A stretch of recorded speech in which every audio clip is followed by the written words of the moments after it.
Perhatian, konten ini bersifat informasi saja untuk Anda dan tanpa ada maksud mendoktrinisasi Anda, apalagi mematahkan kepercayaan Anda pada kitab maupun buku-buku sebelumnya. Oleh karena itu, kebijakan perspektif Anda sangat dibutuhkan di sini.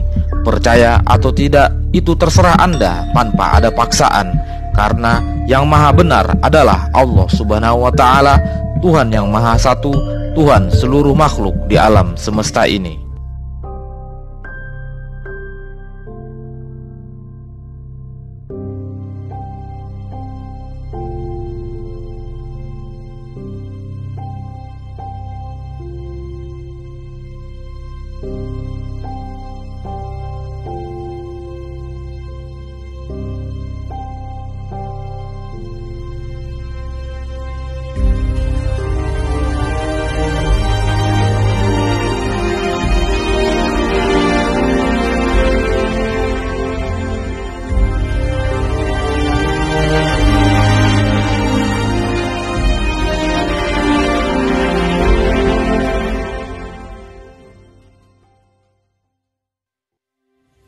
Konten ini bersumber dari buku yang berjudul Berjumpa 26 Nabi yang ditulis oleh Argawi Kandito dan diterbitkan oleh Pustaka Pesantren LKIS. Dalam buku tersebut, sang penulis mengisahkan pengalaman spiritualnya. Oleh karena itu, sekali lagi saya ucapkan, kebijakan perspektif Anda sangat dibutuhkan di sini. Percaya atau tidak percaya, itu terserah Anda tanpa ada paksaan. Berjumpa dan berdialog dengan Nabi Muhammad SAW. Nabi, aku ingin mendapat gambaran darimu. Bagaimanakah keadaan ketika engkau mendapatkan wahyu yang pertama kali? Waktu itu aku berada di Gua Hira, tepatnya setelah maghrib. Muncul sosok bersinar yang menyampaikan wahyu itu. Beberapa waktu sebelum sosok tersebut datang menemuiku, aku telah bermimpi bertemu dengannya, yang kemudian aku kenal dia sebagai Jibril, malaikat Allah. Apa yang disampaikan Jibril? Jibril menyampaikan berita dengan berkata sangat cepat. Di antaranya, ia menyuruhku membaca. Permintaannya agar aku membaca ini yang paling berkesan. Jibril menunjukkan sebuah lembaran berisi tulisan kepadaku dan berkata, "Bacalah." Aku tidak bisa membacanya. Jibril mengulanginya, "Bacalah dengan nama Tuhanmu." Aku juga masih tidak bisa membacanya. Kenapa engkau tidak bisa membacanya? Apakah seperti perkiraan orang kebanyakan bahwa engkau buta huruf, tidak bisa membaca dan menulis? Bukan karena itu. Aku tidak bisa membaca karena ketika itu aku sangat ketakutan. Peristiwanya sangat menakutkan hingga aku hampir tidak bisa berkata-kata. Jibril datang dengan tiba-tiba ketika aku sedang duduk bersandar di dinding tembok. Ia berbicara sangat cepat dengan nada menggeram. Sementara itu aku sendirian dan sebelumnya tidak pernah berpikir apa-apa. Aku sungguh ketakutan. Jadi seandainya engkau tidak ketakutan, apakah engkau bisa membaca apa yang dibawakan oleh Jibril itu? Mestinya iya, sangat mungkin aku bisa membacanya. Meskipun aku tidak bisa membacanya ketika itu, namun Jibril mengulanginya hingga 3 kali hingga aku hafal dan memahaminya. Apa yang diucapkan Jibril itu yang tertera dalam surat Al-Alaq. Selain mengulangi menyampaikan wahyu hingga 3 kali, Jibril juga menjelaskan apa makna dari wahyu itu hingga aku sangat memahaminya, mengerti dengan baik, bahkan dapat dikatakan bahwa aku ahli tentang hal yang disampaikannya itu. Dari mana engkau belajar membaca dan menulis? Dari banyak sumber, selain aku juga belajar sendiri. Kenapa engkau memilih Gua Hira? Apakah ada yang menyuruhmu? Tidak ada yang menyuruhku untuk pergi ke gua itu. Aku pergi atas kehendakku sendiri. Ketika itu aku sangat ingin pergi ke Hira. Keinginan itu sangat tinggi hingga aku memutuskannya pergi ke sana sendirian. Apakah sebelumnya engkau pernah pergi ke sana? Beberapa kali sebelum peristiwa itu, aku pernah ke sana. Apa yang menarik hingga engkau pergi ke sana? Apakah karena Gua Hira itu mempunyai kekuatan tertentu? hingga banyak orang mengunjunginya? Aku tidak pernah berpikiran seperti itu. Aku pergi ke sana karena aku ingin, tidak pernah didasari pertimbangan akan mendapat sesuatu. Memang, Gua Hira sering dikunjungin orang.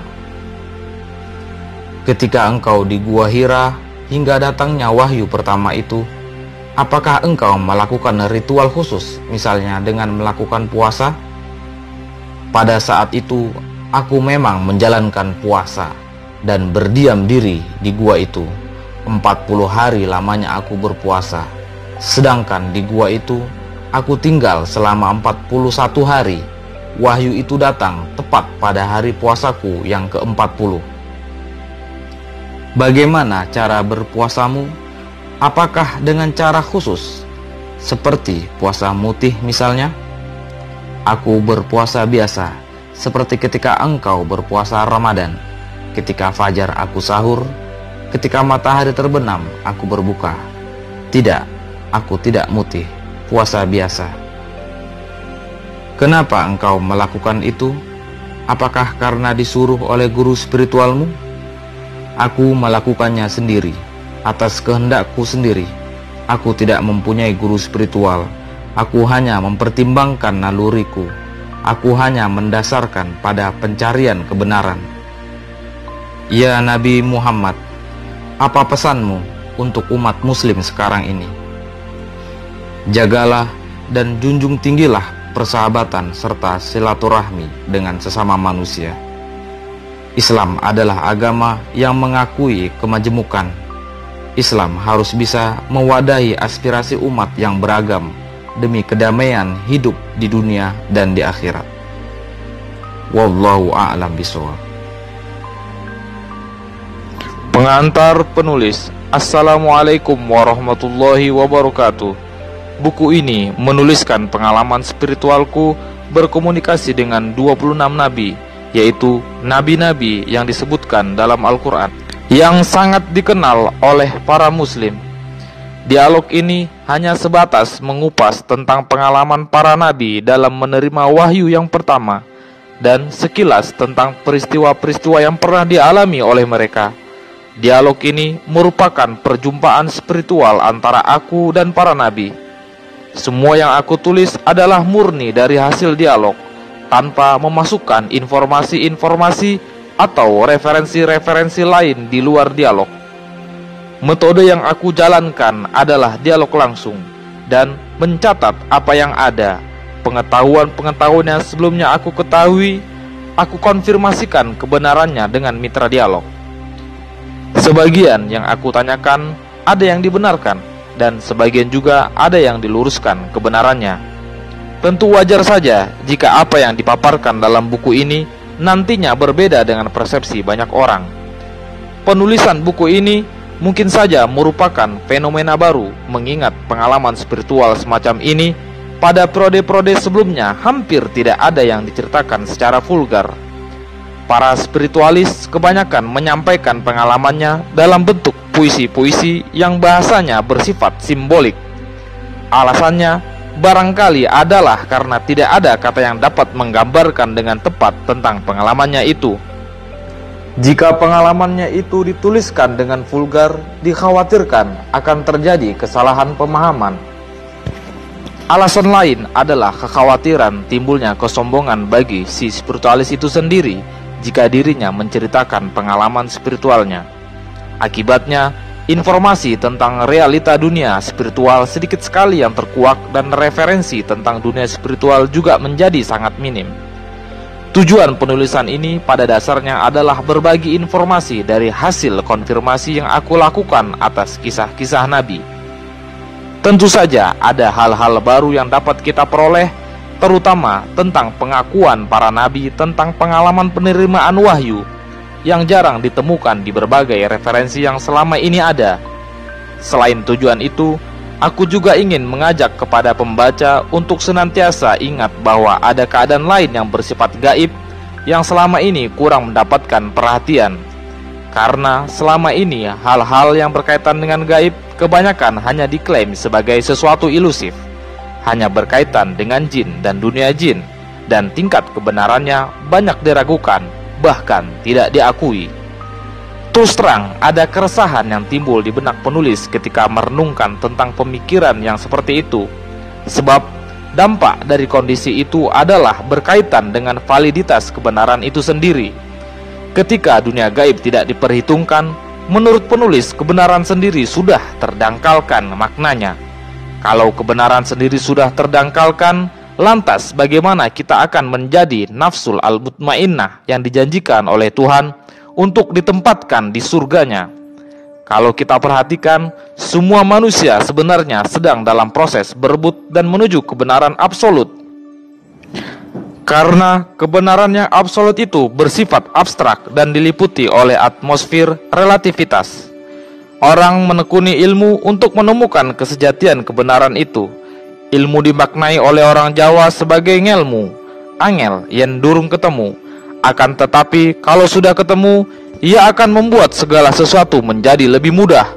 Hidup menjadi lebih berarti, lebih membahagiakan, mendokrak kesejahteraan, dan sebagainya. Angel atau kesulitan terletak pada proses pencariannya yang membutuhkan banyak waktu, banyak tenaga, banyak biaya, serta pengorbanan-pengorbanan lain. Meskipun memerlukan pengorbanan ekstra, ilmu seseorang ternyata bersinggungan dengan ilmu orang lain yang terkadang sejalan dan terkadang pula berhadapan secara diametral, berebut kebenaran. Atmosfer relativitas yang cenderung membiaskan kebenaran memengaruhi pola pikir dan persepsi seseorang dalam mengindikasikan ilmu. Persepsi sendiri sangat dipengaruhi oleh berbagai faktor yang melatar belakangi cara berpikirnya. Sedangkan cara berpikir akan memengaruhi cara bertindak, juga perkataan. Sekali lagi, tiada sebersit pun maksud dari penulisan ini untuk menyombongkan diri. Alasan terkuat hanyalah untuk berbagi pengalaman spiritual belaka. Meskipun aku meyakini pengalamanku ini merupakan kebenaran, mungkin saja Anda para pembaca yang budiman berbeda pendapat tentang hal ini, karena kebenaran absolut hanyalah milik Tuhan. Bukan perilaku yang bijaksana kalau aku mengklaim bahwa ini yang paling benar. Aku hanya bisa mengatakan sebagai akhir pengantarku ini, wallahu a'lam bishawab, la haula wala quwata illa billahil aliyyil azim. Wassalamualaikum warahmatullahi wabarakatuh. Penulis Argawi Kandito.